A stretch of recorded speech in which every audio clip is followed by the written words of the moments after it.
dinlemek, dinlemek nasip eylesin. Allah subhanahu ve teala harbilerimizni, bizim harbilerimizin işinin rahmetinden ve bereketinden taşlamasın. Allah subhanahu ve teala bizim dünyada muşubuzda, ahirette muşubuzda cennet eylesin. Allah subhanahu ve teala bizim dünyada muşubuzda, ahirette muşubuzda cehennem varlığından, kavuklu terberden, belakatlardan, Rabbimiz saklasın. Hamidler Allah Teala bizge bu yurtda yılışdan nasip eylesin. Hem Kur'an-ı Kerim'de ispatlanır, Peygamberimiz Muhammed Mustafa sallallahu aleyhi ve sellem'in tırmışında göstertilgen farz eybirler, üstümüzge yüklengen eybirler turunda silep gitu lazım olur.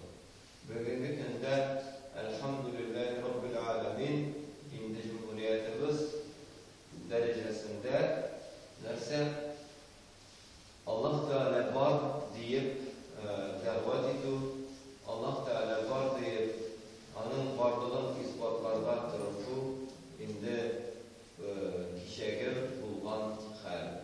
Yani kim dilediyse şuşunun Allah Teala'nın var ikenliği, onun bir ikenliği durumda, onun kişi kuvveti ve kudreti durumda yardımlardan alırlığa mümkünçülüğü var. Allah Teala'nın varlığı durumda ispatlı tırganı, kitaplarda, onun birliği durumda ispatlı tırganı kitaplarda, onun kişi kudreti durumda ispatlı tırganı kitaplarda durur.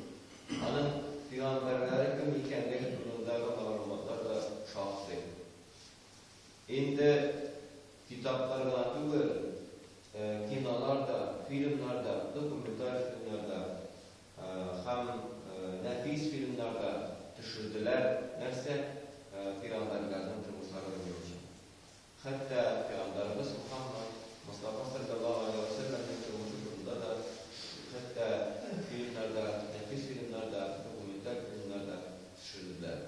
Diregen kişi iltikadi meseleler boyunca iğne kilip kırgen nerse bu mağlumat. Yani diregen kişinin indi iğne kilip kırgen bu mağlumat.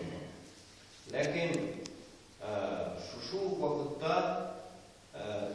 her bir kişinin iğne kilip kire aldığı mağlumat o da olsa beş farz durumda. Yani İslam dininin beş farzı açıklanmadan, az açıklanmadan. İslam dininin beş farzının birincisi iman, indi ettik, iman durumunda malumat açıklanmadan değil. Şöyle bir. Indi ikinci farzı nerse, o da olsa namaz oku. Resulullah sallallahu aleyhi ve sellem bizge eğretip kaldırılan namaz okunur. Hem Peygamberimizin turmuşu boyunca bizge niçin namaz okurga öğrenirge ikenliği de görüne. Peygamberimiz Muhammed Mustafa sallallahu aleyhi ve sellem bizinin peygamberlik amelin başlayan gününden biri Allah Cebrail aleyhisselam İbrahim aleyhisselam'ın üstüne yüklengen kadar namaz yükledi. Yüklerden 2 rekat, üstüne 2 rekat. Hem Peygamberimiz Muhammed Mustafa sallallahu aleyhi ve sellem bizinin şuşu davetin albargan vakitinde Mekke'deki yaşayan çırında ikinci türlü etkende üstüne 5 vakit namaz yüklengençi yüzü de evde bilen 2, kişi bilen 2 rekat namaz okuturgan idi. Ondan sonra Allah subhanahu ve teala Resulullah sallallahu aleyhi ve sellem'e hem onun ardından yergen sahabelerine nerse kütere algan kadarı tündü namaz yükledi. Ulda bulsa, ul vakitte indi Allah'ın üstlerine yüklengen idi.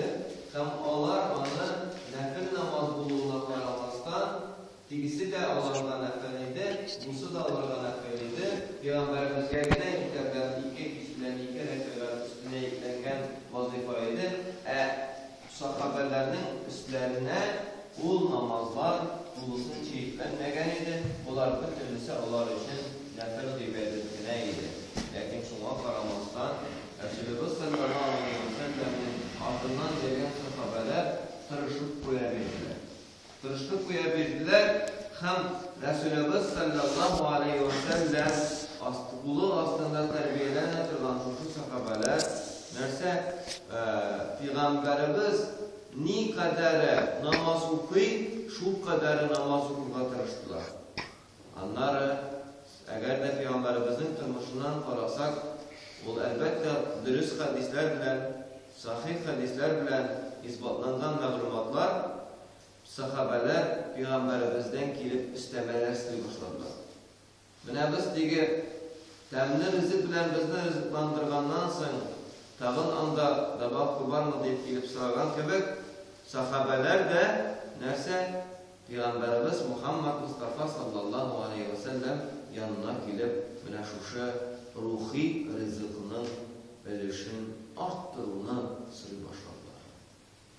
Hem Peygamberimiz Muhammed Mustafa sallallahu aleyhi ve sellem'ge şiraktaki vahiy ingen vakitte şiraktaki Cebrail aleyhisselam onun yanına gelip ama Kur'an ayetlerin Peygamberimizin sünnetlerin Peygamberimizge öğretken vakitte nerse Peygamberimiz Muhammed Mustafa sallallahu aleyhi ve sellem bu meselenize sorgan hem Peygamberimizge umay cevap kaytarılgan.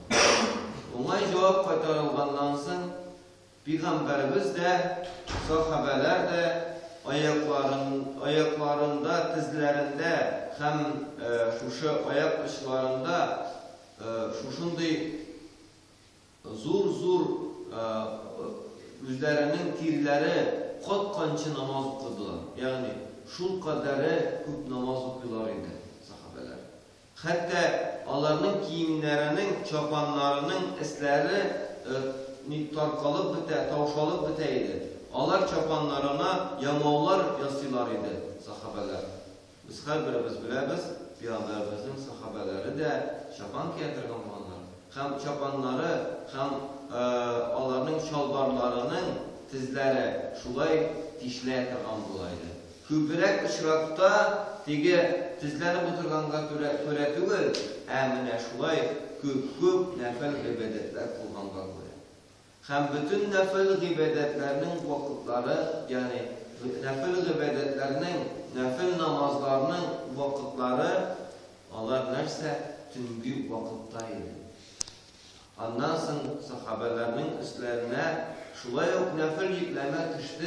Ol da olsa Kur'an-ı Kerim'nin indi şaktı erişi ingenden sonra Kur'an-ı Kerim'nin Mekke'deki erişi ingenden sonra sahabelerimizin üstlerine indi yükleme düştü.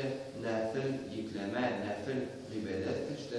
Ol da olsa şu Kur'an-ı Kerim'den budra algan kadarı dinlep Kur'an okudu.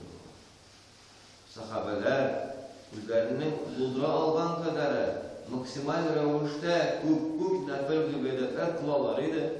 Hem şu nefel ibadetleri bilen şu Kur'an okuları bilen Allah Teala'dan neyse sırlarıydı? Allah Teala'dan üstünlük sırlarıydı.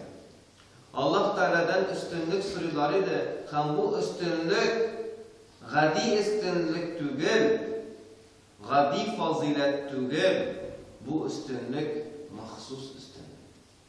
Peygamberimiz Muhammed Mustafa sallallahu aleyhi ve sellem'nin ümmetine verilgen mahsus üstünlük sırlarıydı sahabeler.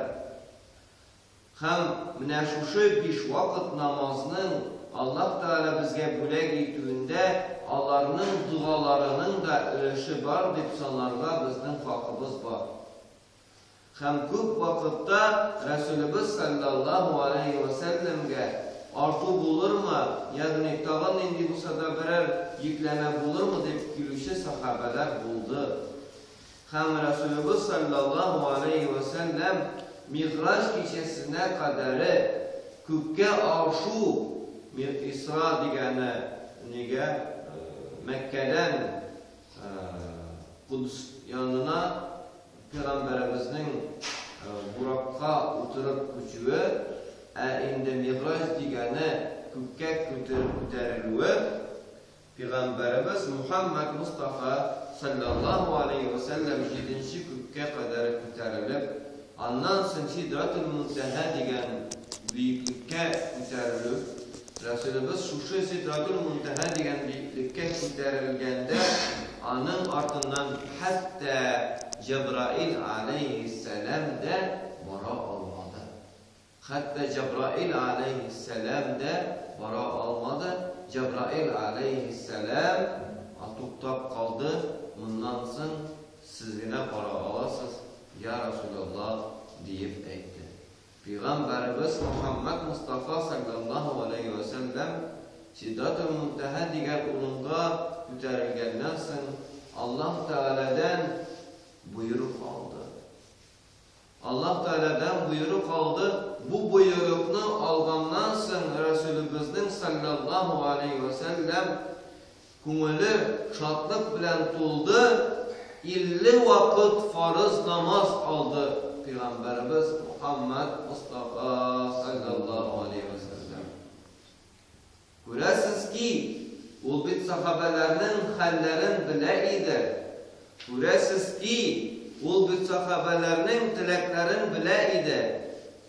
Nindi şadlık idi Resulümüz sallallahu aleyhi ve sellem'nin 50 vakit farz namazını onun üstüne yüklengenlikten. 2 mertebe iten 2 rekat, kiş 2 rekat namaz hukuk mu? Ya ki 50 vakit namaz hukuk mu? Elbette 50 vakit namaz hukuku. 50 vakit namaz hukukunun bir vakitinin 2 rekatı ömür boyu kılgan nefil namazını da almıştıra almayacağım. Peygamberimiz şadlığından gökten düşken vakitte Musa aleyhisselam'ını görgen. Musa aleyhisselam Peygamberimizge kadarı bir peygamber aldan bulgan peygamber, yani Gaysiye'ye kadar bulgan peygamber. Musa peygamberge Allah Teala Tevrat indirgen bulgan, onun turunda mağlumatlar az mı saklanıp kalgan. Musa peygamberge Allah Teala yana şeriat indirgen bulgan, yana kanun indirgen bulgan. Musa peygamber özünün halkı bilen küp tuz aşagan peygamber. Musa peygamber özünün halkı bilen zor tecrübeler toplap dünyanı koygan peygamber. Musa peygamber ona bir ko'ngilin tişretirgan haberini aytdi. Senin halkın bunu ko'tara olmaz dedi. Senin halkın bunu ko'tara olmaz degenden so'ng Peygamberimiz Muhammed Mustafa sallallahu aleyhi ve sellem kiri Rabbimiz karşına koydu. Rabbimiz 50 vakittan 45 vakit kaldırdı. Peygamberimiz kiri Musa aleyhisselam bilen görüştü. Musa aleyhisselam yok gayb Allah Teala'dan sıra ezeytsin dedi. Benim halkım 3 vakit namazını da ko'tara almadı. Senin halkın bayan ko'tara alsın 50'ni dedi. Senin halkın bayan ko'tara alsın 50'ni dedi. Şulay gitip Musa aleyhisselam'ın kengeşi bilen 50 vakit işke kaldı. Peygamberimiz şu arada girip durdu. Hem indi Peygamberimiz 5 vakit namaz dikleme kılgandan so'ng Musa aleyhisselam nerse dedi? Halkım ko'tara almaz dedi. Benim halkım 5 vakitni ko'tara almaganda senin halkın ko'tara almaz dedi. Hem Peygamberimiz nerse dedi? Men Allah Teala karşına qaytırga kıyılan dedi. Bu mesele bilen Allah Teala karşına qaytırga kıyılan dedi. Nihayet Cebrail aleyhisselam tarafından Peygamberimizge suyuniş kildi. Peygamberimizge suyuniş kildi. Bu suyuniş neydi son? Peygamberimiz Muhammed sallallahu aleyhi ve sellem'ni Cebrail aleyhisselam mine şuşunday yolçanlıkını özünde terbiyeli hürmeti bilen tebrikledi ve ona aytti. Halkına, senin ümmetine 5 vakit namaz yüklendi. Lakin senin Allah'ın yaratkan peygamberi hürmetine senin şuşunday yolçanlık bilen şuşunday yolçanlıkka ya bulganlığın hürmeti bilen senin ümmetine 50 vakit ecir verildi dedi. 5 vakit namaz okup 50 vakit ecrin alıp yaşayız elhamdülillah. Her namaz 10 vakit namazını özünde bili. Yani 10 vakit namaz okuganday, 1 vakit namaz okuganda 10 vakit namaz okuganday ecirler alırız. Tağın da etirge gerek, farız 2 rekat namazını ömür boyu okugan nefil namazda almaştıra almayız. Ömür boyu okusak da biz 2 rekat farız namazını almaştıra almayız. Nihayet sahabeler kızıkkan gıybet işke açtı. Nihayet bizning ümmetimizge Allah Subhanahu ve Teala ushbu zor bulakni berdi. Hammana şu zor bulakning qadrin bizge bilirge nasip ve müyesser eylesin Allah Subhanahu ve Teala. Mana şu 5 vakit namaz onun her vakitinin hikmeti, onun her vakitinin derecesi var kadarlı kardeşler. Bütün can üyeleri yeryüzünde yaşayırlar. Bütün can üyeleri yeryüzünde yaşayan çırlarında Allah-u Teala'ya ibadet kılalardır ki eğer birer can üyesi yeryüzünde yaşaganda Subhanallah ve bihamdihi deyip duruşu can üyesi ol kuş bulsun ol kurt bulsun ol hayvan bulsun ol yırtqıç bulsun ol nindigine can üyesi bulsa da her birisi Subhanallah ve bihamdihi Subhanallah ve bihamdihi Subhanallah ve bihamdihi deyip Allah Teala'ya ibadet kılıp duralardır ki başka can üyeleri La ilahe illallah, La ilahe illallah, La ilahe illallah deyip Allah Teala'nı iske alıp duralardır ki taşlar Allah'a yüklengen tesbihlerin eytelerdir ki yer astında yürüyüşü sualçanlar Allah'a yüklengen tesbihlerin, tahmidlerin, maktavların eytelerdir ki nihayet Allah'ın birersinin gıybedeti, Allah'ın gıybedet kılılarından arıları ciddi ise Allah Teala'larının canlarını alıp varadır. Allah Teala eğer yer astında varatırgan sualçanın tesbihinden tuttadıyken bu sualçanın canını Allah Teala. Ama onun günü biter bu yeryüzünde. Eğer de birer kış Allah Teala'ya maktavından tuttadıyken bu kışın da canını Allah Teala alamaz. Eğer de birer hayvan Allah Teala'nı maktavdan tuttadı ise Allah Teala onun için onu yırtqışqa rızık itip uyar birer. Eğer birer yırtqıç onun Allah Teala'nı maktavı günü tuttadı ise Allah Teala'ya hamd seneler eytüğü gıbedet kulundan tuttadı ise şuşu mezgilde Allah Teala'nın canını alırga sebebini getirip koyar. Hem canını alır.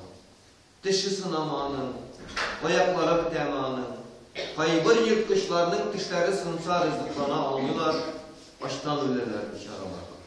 Kaybır yırtkışlarının ayakları bite alar, üzerinin rızıkların volap tutu aldı tıkan dereceye düşerler. Baştan ölürler dışarılar. Cinler bilen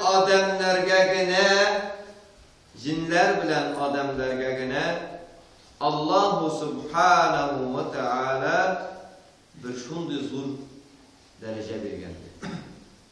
Biz tesbihler eytip oturmasak da, biz Allah Teala'nı maktab oturmasak da, bundan da uğrağın eyte, biz Allah'ını yok deyip sanıtırgan bulsak da, bizni Allah Teala rızıklandırdan tuttamayız.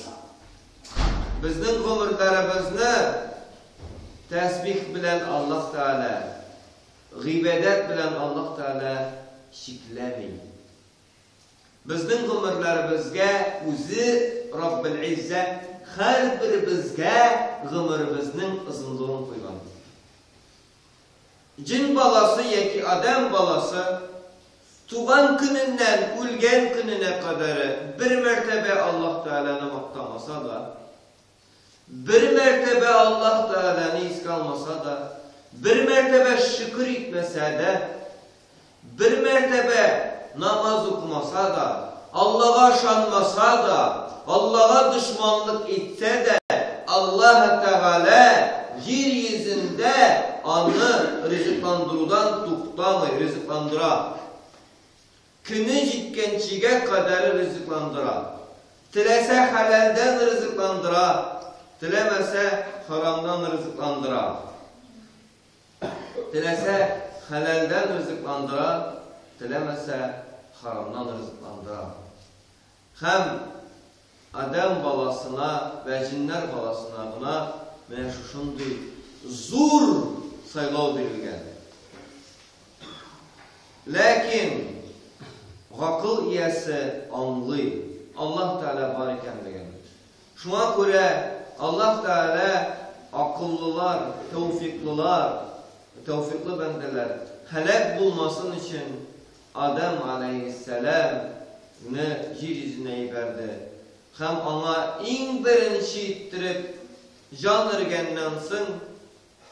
Peygamber Adem Aleyhisselam atamız tüşkürdü de elhamdülillah dedi. Elhamdülillah dedikten son ama bütün firişteler yerhamukallah dediler. Allah Teala sana rahim şefkatli bulsun. Şulay Allah'ını maktağan için dediler.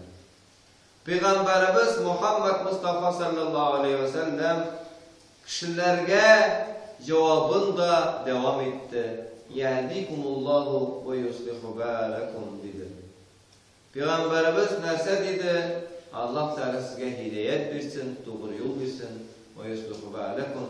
Sizin anlarınızı yaxşıtsın, dirislesin dedi. Dirislesin.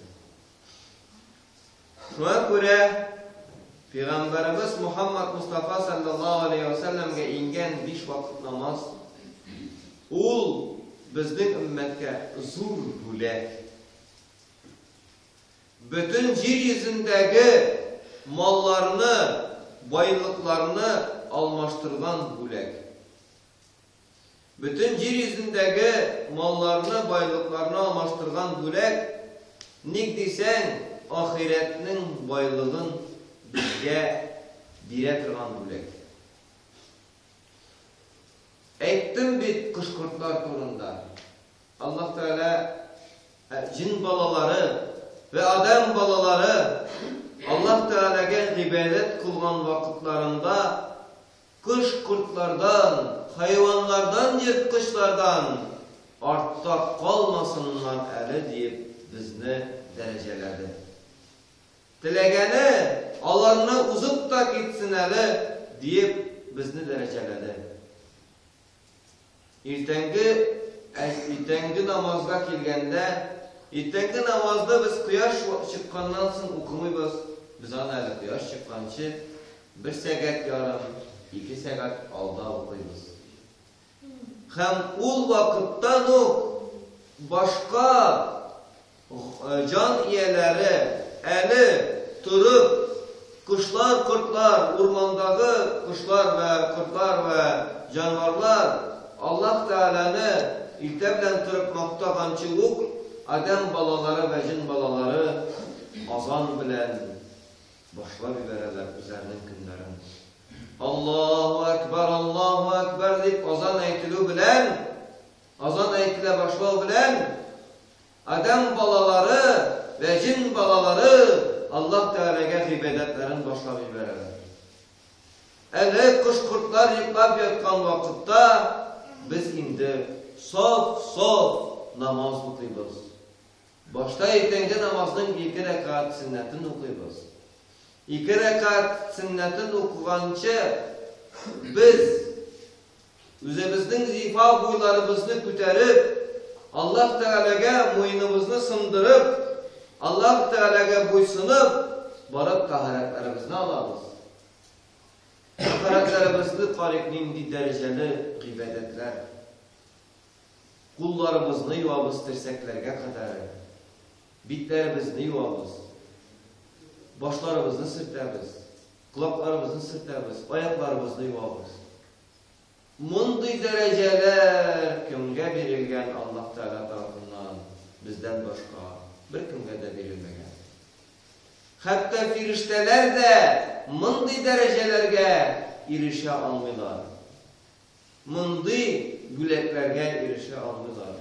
Adem balaları ve cin balalarına Allah Teala bu gülekle nasip etken.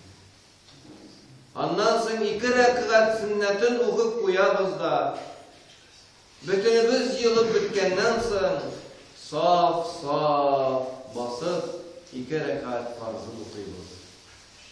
Ondan sonra birgeleşip tesbihler etemiz. Birgeleşip dualar kılabız. Ondan sonra dilegenlerimiz rızık islep giderler. Hayvanlar, canavarlar, yırtkıçlar, kuşlar ve kurtlar özlerinin rızıkların izlep gitkende alar karınları aç kilişçilik giderler. Alar rızıkta muhtaçlık bilen çılık giderler. Bizge Allah Teala bu meseleni de cingayetip koygan. Bizge Allah Teala dilesek köp metelimiz şu kadarı rızık aldan hazırlap koyurga mümkünçilik bilgen. Şuna göre kimnin rızığı ko'ngilin tinchlandırlık derecede kimnin jiyip koygan özü bilgen rızığı min aytmayım tiga ilahi rızık turunda tiga rızıkның çıkanagı turunda aytmayım. Kuluna düşken rızık turunda kişi qarida elhamdülillah in azı degende 3 gün, in köpü degende 1 aylık rızık urmak Müslümanlardan. In azı degende 3 günlük rızığı olsa, in köpü degende 1 aylık rızığı olsa, Müslüman kişi kanaat olur deyir. 3 günlük rızığı olsa, Müslüman kişi kaygırmaslık deyir. 1 aylık degen rızığı olsa, Müslüman kişi şükür etüden başını ko'tarmas ketiriş. Ne şuşu Allah'a boysunup namaz kılgandan soň rızıkta muhtaç olanlarımız rızık tilep gider. Hem rızıkta muhtaç olmaganlarımız nafil ibadetler, tesbihler kılıp kalar. Hem tüş aşına kadarı evitten soňky vakitka kadarı bizni Allah Teala bizim üstümüzge bir ne yüklemege. Nafil gıybedet ve rızık izlevgine. Nafil gıybedet ve rızık izlevgine bizim üstümüzde. Eğinde tüş vakiti ciddi ise mine kıyaş in üstüngü vakitinden bizim için in orta vakitine citkenden soň firişteler köklerinin işikleri yabılalar. Ben aytırga anlatkandım. İrtengi namazga vakıta kırıp bilen, irtengi namaz vakıta kırıp bilen kök işikleri açılar. Hem irtengi namazlı okuyucularını yazıp alır için bütün kök işikleri açılgandan soň irtengi namaz vakıta kirgen teritoriyaga, irtengi namaz vakıta kirgen urunlarga firişteler düşerler. Eğer o firiştelerini kursek biz bütünümüz tege zor gasker kelgende tuktap kalgan kabuk tuktap kalır idi. Şuna göre Allah Teala bizim gözümüzni yavub koygan. O meselege gözümüzni yavub koygan. Şuna göre biz Allah'ını görmeybiz. Şuna göre biz Allah'ını görmeybiz. Ölümden soň ölüm mezgilinde bizning canlarımız çıkkandağına biz firiştelerini koyarız. Kimge ise firiştelerini koyarga yazgan, ama zor ameliyatını Allah Teala buraya gitken. Firişte ekenligini bile kırıp, firiştelerini koyarga yazgan. Ama onun turunda silep, haptanıp, masayip verirge hakkı yok. Hem indi irtengi namaz vakıta kirgenden soň, irtengi namazının okuyucularını mescitte okuyucularını mescitte okudu deyip yazar için. Mana şu uyunda okuganlar indegine okudu deyip yazar için bütün şu irtengi namaz vakıta kirgen teritoriyani tuğusunca bilep alalar. Kimler? İrtengi namaz firişteler. O firişteler giderler irtengi namaz çıkkanda.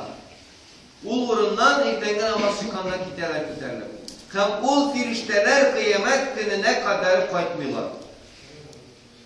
Ul firişteler kıyamet gününe kadar falan gününe anda. Misal için 95. yılının 1. yanlarında irtengi 1. günvarında irtengi namazda nice kişi irtengi namazını okudu ise ul kişilerinin okuganlığın yazgan firişteler bular ul kişilerinin namaz okularını görgen firişteler ul kişilerinin namaz okularını görgen firişteler nerse Allah kıyamet gününde kıyamet gününde gene tırdızlaşacaklar. Ne sen aytırışın? 95. yılının 1. günvarında nice kişi namaz okuganlığı turunda, kaya nice kişi namaz okuganlığı turunda aytırışın. Şunu aytkenden soň Allah'ın işleri bite Allah Teala başlar. Kimler ekenligini aytkenden soň Allah'ın işleri bite Allah Teala başlar. Şuna göre irtengi namaz kırı bilen ul firiştelerine kırıcı zat var.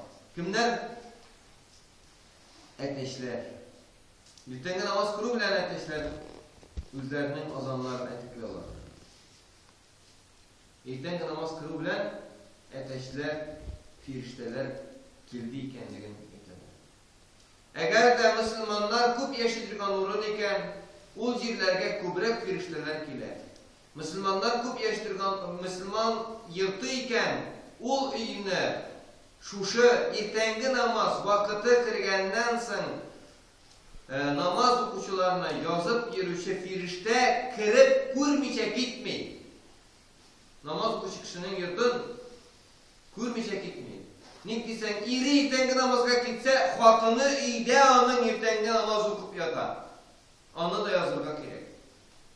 Hem şuşu yurtka bereket sıramışan gitmeyin Allah Teala'dan. Tınışlık sıramışan gitmeyin Allah Teala'dan. Gavgadan emin bulun sıramışan gitmeyin Allah Teala'dan. İle vakıtı jitkençige kadar irtengi namaz vakıtı çıkkandan soň bu işikler yabılar. Onlar hakiki işikler, oyuncu işikler. Dige nindidir mana bu sözlerini Peygamberimiz kaldırgan mirasını koyup bir felsefeyeleri neslediler. Bu hakiki işik değil, nindidir bir filosofski понятие dediler. Bu adı bu. Hakiki işikler. Hene meşit işigini işik göremiz, şulay görecekmiz. Allah Teala karşına qaytkandan soň. Kıyamet gününde Allah Teala bizge көрсөткөндө biz onu hakiki görecekmiz. Dürüstten de şulay ekan. Hem ile namazı vakıtı kırır aldığından zeval vakti bular. Zeval vakitinde bütün kök işikleri biklene, yapılar. Allah Teala'nın fermanı bu. Nige ekenligini aytib bulmayın. Kim sorgan ki nige? Bilmiyoruz. Bütün kök işikleri yapılar ile namazı vakıtı kırır aldığından. Zeval vakıtı ciddi mi? Kök işikleri yapılar. Buna şu tige yeryüzünün ile namazı kırgan teritoriyasında yapılar. Hem zeval vaktinden zinit vakti diye müşekkendir. Zeval vaktinden ile namazı kırgançıga kadar yapılıp durar. Şuna göre şu vakitte Allah'dan başka mahluklarga gıybet kılışılarına gıybet kılarlar. Kim bulsa da o. Allah'a gıybet kılışılarga Peygamberimiz bu vakitte gıybet kılışılar. Hatta nefil namazda okurga yaran bu vakitte. Gerek. Nigdisen bu vakitte Allah'dan başkaga gıybet kılışır bendeler gıybet kılarlar. Aytırgan anlatkanman kıyaş çıkkan mizgilde, kıyaş çıkı mizgilinden, kıyaş süngü büyüklüğüne kadar ko'tarilganchiga kadar arada şulay ok kök kapıları, kök işitleri, kök kapkaları yapılgan keliştirar. Bunu da belirtiriz. Kök kapkaları yapılgan keliştirar. İle namazı vakıtı kırı bilen o teritoriyada kök kapkaları açılar. Peygamberimiz haber etkenge tayansak, bunu siz nide Riyad-ı Salihinde da qarayalarsınız bu hadislerini, namaz vakitlerine kabullaştırdıklarını. Peygamberimiz eyde ile namazı vakıtı kırgenden soň kök kapıları açılar, hem yeryüzüne firişteler gaskar inedi. Biten namazga Allah deb etmegen, ile namazı turunda etken. Gaskar inedi degan.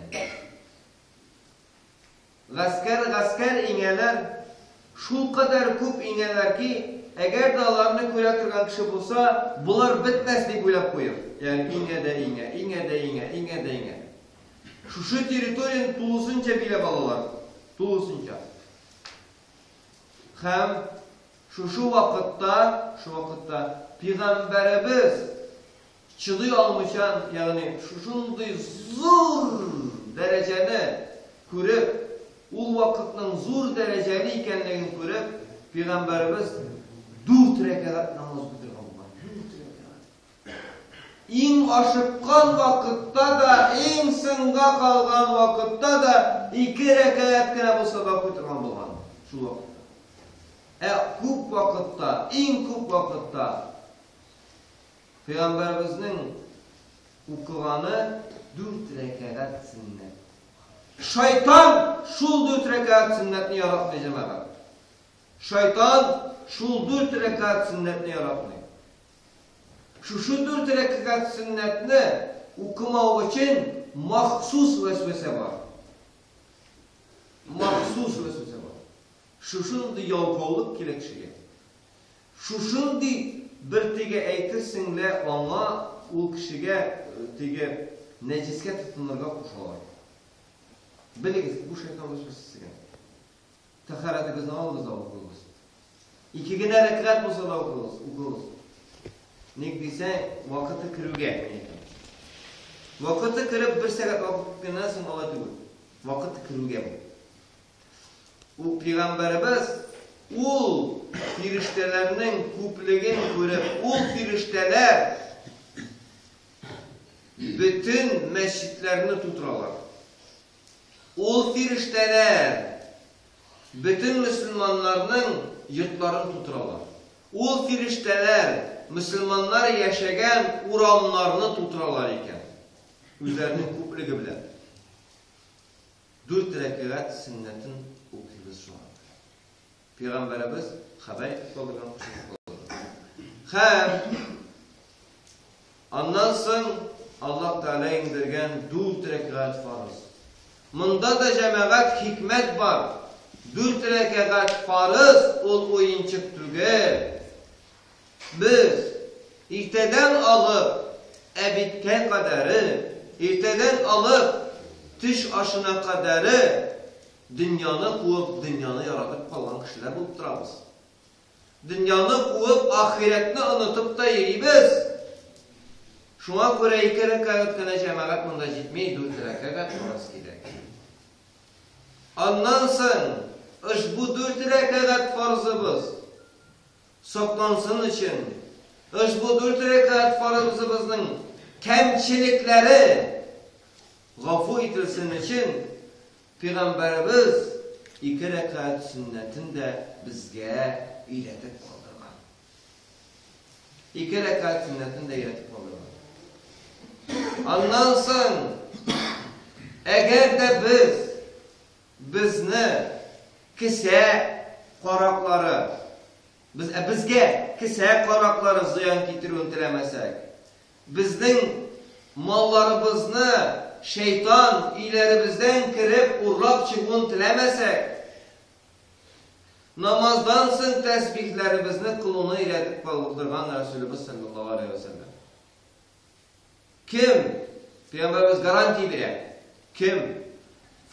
Sünnetlerin, namazın sünnetlerin, farzların üdep, farzlarından sonra sünnetlerin üdep, aşık biçen ayet-ül kürsi okuyup, aşık biçen zikr tesbihler ete, ayet-ül kürsi okuyup, zikr tesbihler ete, dua kıla, Kur'an ayeti okuyup, dua kılıp kuya, şul bendenin kisesine kise karağı kırmazdı. Kise karağı turunda var. İğne, karak, şeytan kirip malın uğurlamazdı. Siz bilesiniz mi?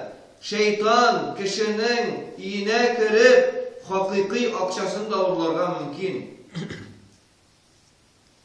Hem kişi min akça kubuşluyum lakin akçanı koymayayım deyip daha koymayasın eğer de senin iğnen şeytan akçanı uğurlap başsa.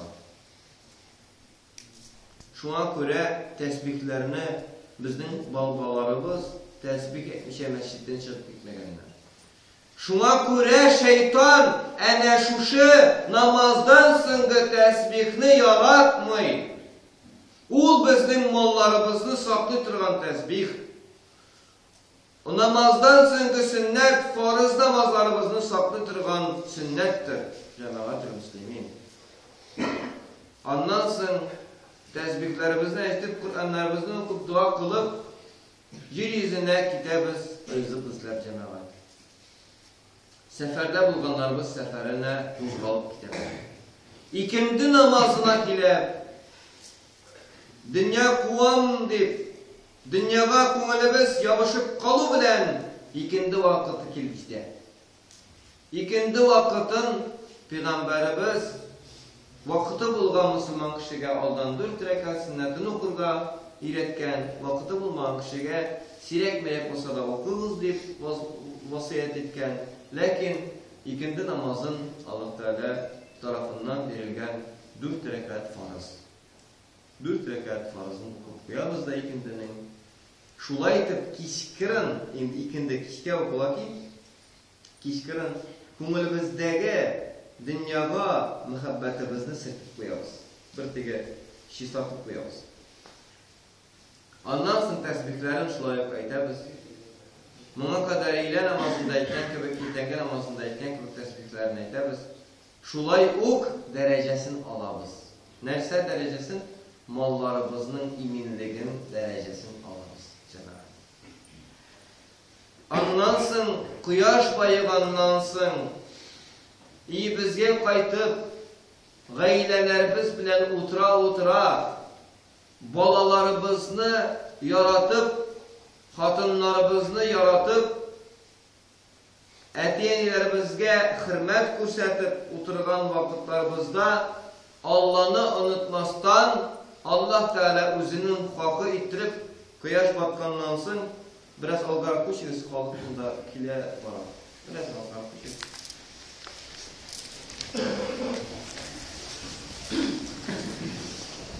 Quyosh batgandan Allah Teala bizge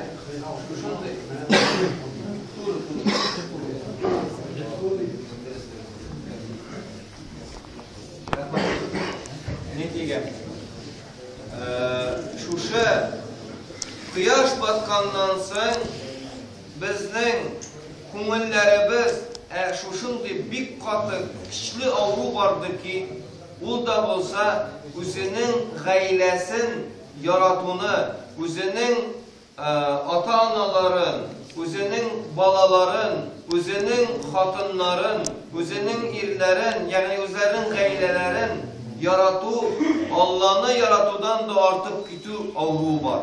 Allah'ını yaratudan da artıp kitu avru var.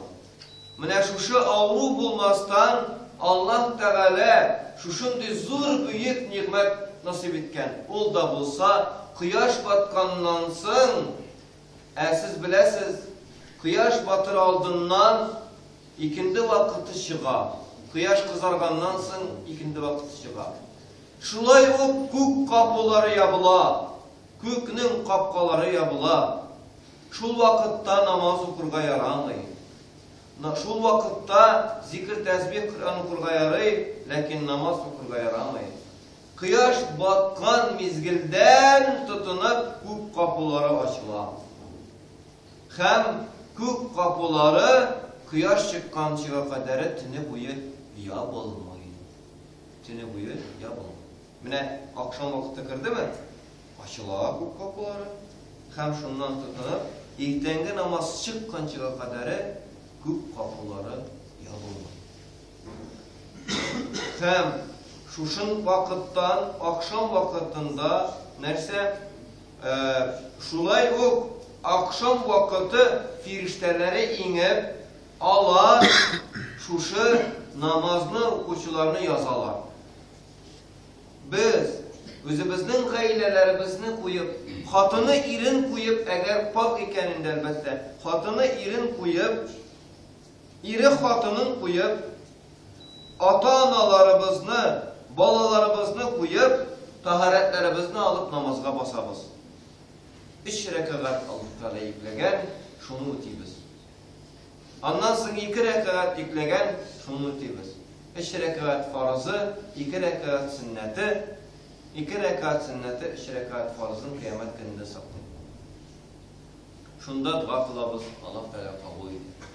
Ondan soň karanlık tulusunca ingenden soň 5-nji vakit Allah Teala bile gitken.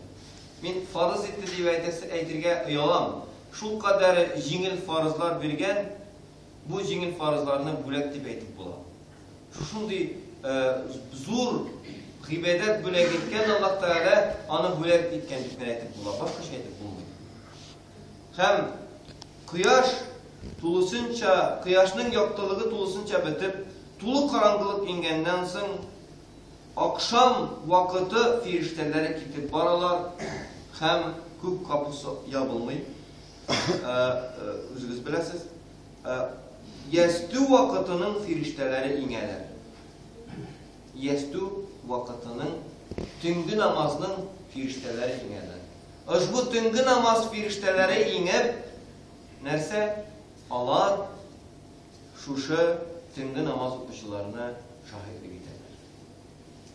Görəsiz ki, adam balaları yestu namazını okuylar da yıklar aldığından sıngı əməlləri, sıngı kıymetli əməlləri namaz bulup qalar. Ondan soň yıkığa yatalar. Hem yestu namazı bütün kuş kurtlardan, hayvanlardan, yırtqıçlardan en son okulatırgan namaz. Bütün caniyelere yukarıga yakan indi. Biz hələ qeybədətdə. Şuna göre olar bir sırasa kıyamet gününde niçik nersesi bilen cinler ve alemler sina şükür ettiler deyseler, mine şu 5 vakit namazını Allah Teala eytecek. Bizim Mekke belirgen 5 vakit namazını eytecek. Şuna göre cemaat namazlarımızını okuyuk. 5 vakit namazlarımızını okuyuk. Hem tini boyu kök kapısı yapılmayın. Bigrek de tünün sıngı işten birilişinde şunday vakit vardır ki Allah Teala özü yer yüzüne qarayır. Özü yer yüzüne yüzüne karayı. Hadislerge karasan, şul kadarı karayı, şul kadarı yeryüzüne düşe ki, her bir tevbe etmişinin tevbesini kabul eder. Her bir sıravşıga bire, kişiye başka mehluklardan sırap uzar derge gerek mi? Ene, yestü namazını oku da, yıklarga yat, tünün sıngı işten birilişinde tır. Yani irtengi namaz kırken şiartı sevet aldatır da, Allah'dan tilegenini sıra, Allah senin yüzüne, sen özünün etiyeniğinin yüzüne karattırgan, Allah Teala senin yüzüne ata-anaday, anardan da merhametlik bilen, anardan da zurrak merhametlik bilen seni karaptıra. Ne değilsin kılım, şunu birem deyip duram. Ne güzel vakıttır ol. Anın ilgiligin körüdüz. Hem şulay etip irtengi namaz vakıtı kire, şulay etip tevlik eylenesi öte. Şulay etip biz dünya ve ahiret vaktine erişebiz. Ve sallallahu ala seyyidina Muhammedin ve ala alihi ve sahbihi ecma'in ve ala men tebi'in bil ihsani ila yevmiddin. Esselamu aleyküm ve rahmetullahi teala ve berekatuhu. Hazır